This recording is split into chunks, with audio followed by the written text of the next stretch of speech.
साथियों, वैसे कोविड-19 के कारण कई सकारात्मक बदलाव हमारे काम करने के तरीके, हमारी जीवन शैली और हमारी आदतों में भी स्वाभाविक रूप से अपनी जगह बना रहे हैं।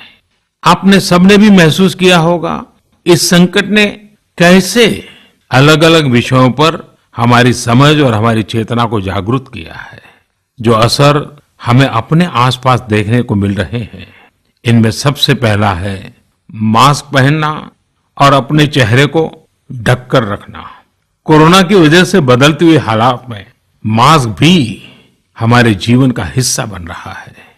वैसे हमें इसकी भी आदत कभी नहीं रही कि हमारे आसपास के बहुत सारे लोग मास्क में दिखे, लेकिन अब हो यही रहा है।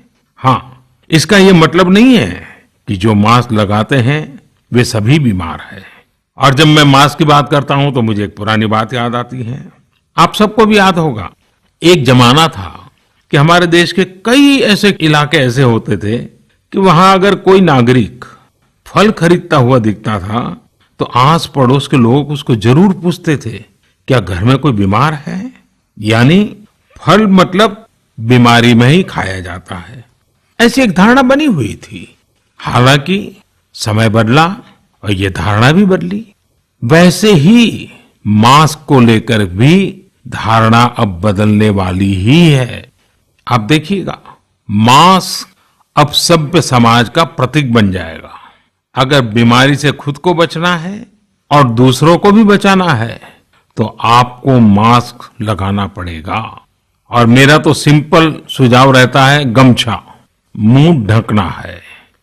साथियों, हमारे समाज में एक और बड़ी जागरूकता ये आई है कि अब सभी लोग ये समझ रहे हैं कि सार्वजनिक स्थानों पर थूकने के क्या नुकसान हो सकते हैं।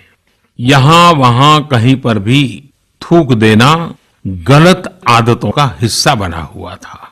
ये स्वच्छता और स्वास्थ्य को गंभीर चुनौती भी देता था। वैसे एक तरह से देखें तो हम हमेशा से ही इस समस्या को जानते रहे, लेकिन ये समस्या समाज से समाप्त होने का नाम ही नहीं ले रही थी।